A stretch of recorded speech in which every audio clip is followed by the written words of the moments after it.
որը կրվել է մինչև Բերլին հասել է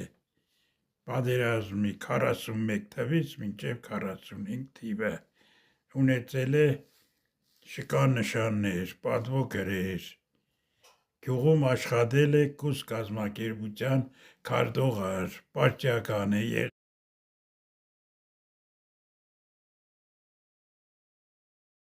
Այ վարիչի աշխատե գյուղում, բրիգադիր է աշխատե, այնպես որ հեղինակություն ունեցել է պաշտոն։ Ես էլ գյուղը բանակից եկա, ինձ էլ չթողին գյուղը մնայի, ասին որ չէ, գնա քաղաք աշխատի, քաղաք մարտար։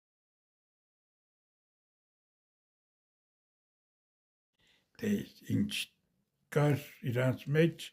էդ էլ չգիտեմ։ Իսկ ինչ որ փոքրիկ մաս մնացել է հին ժամանակվանից, երբ որ հիմնվել է գյուղը, մինչև այսօր մնացել է գյուղում ինչ որ փոքրիկ հատված թեկուզ։ Գյուղի փոքրիկ հատված։ Թեկուզ մատուրի ինչ որ։ Մատուրի, մենք գյուղում ունենք մատուր։ Մատուրը հենց կակրած մեր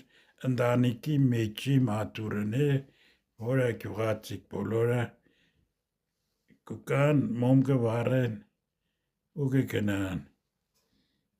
Էլ ինչ ասեմ, ունեցել ենք երկրաշարժից առաջ լավ տներ ենք ունեցել, այն հյուրած տներ, որ առաջ մարդիկ կառուցել էին, այն էլ երկրաշարժին քանդվավ լավ։ Իսկ ներկայումս գյուղում աշխատատեղեր կամ դպրոց գործում է։ Գյուղում կա դպրոց, կա երկրաշարժից հետո լավ դպրոց կառուցեցին, ուրեմն կա ամեն ինչ կա, գյուղի բնակչությունը կապրի, ժողովուրդը լավ են, պատվան չկա, կա ամեն ինչ լավ է, ճանապարհները լավ են, ջրերը լավ է, հողը լավ է։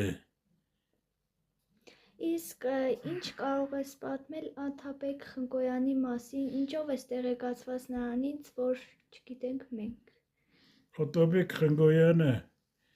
Խնկոյանի տունը կոմունիստների ժամանակ բռնին բան շինեցին, այդ բաների ֆիրմայի պես բանոր, բանիր կտանեին, լցնեին, բայց հետո մարդիկ բաներին տունը դարձրին թանգարան, այն էլ երկրաշարժը ելավ, տունը ավիրեց, Խնկո-ապերն էլ զատո ահագին անուն ունի, հեղինակություն ունի, մանկական առակագիր է, ունի ահագին գրվածքներ, էլ որն եք ուզում։ Շնորհակալություն ինձ իմ տոհմի մասին շատ հետաքրքիր տեղեկություններ տալու համար։ Ես ուրախ եմ, որ բացահայտել եմ իմ տոհմը եւ պատմությունը։ Ես եմ շնորհակալ, ապրեք։ Բարև մայրիկ։ Բարև սիրելիս։ Մայրիկ, ես ուզում եմ իմանալ մորական տոհմի մասին, կարող ես ասել։ Իհարկե սիրելիս, հիմա կպատմեմ ես քեզ այդ ամենը։ Քո մորական տատիկի տատիկն ու պապիկը ապրել են Արևմտյան Հայաստանի Խնուս գավառում։ Նրա պապը ունեցել է ջրաղաց, նրանք հարուստ են եղել, իրենց ոսկիները թաղել են թոնրի մեջ։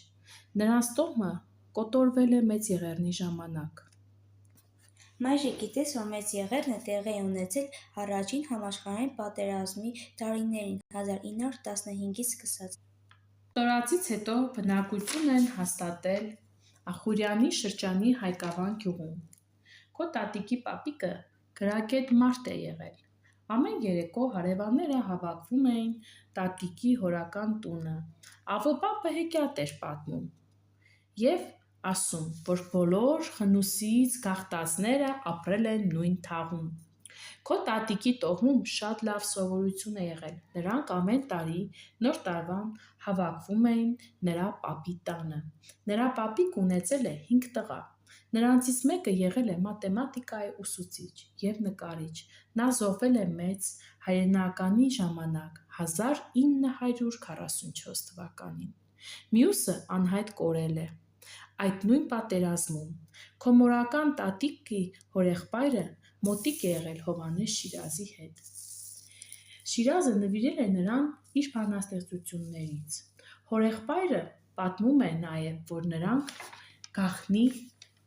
նշում են Վարդանանց տոնը, որին մասնակցել է նաև Շիրազը։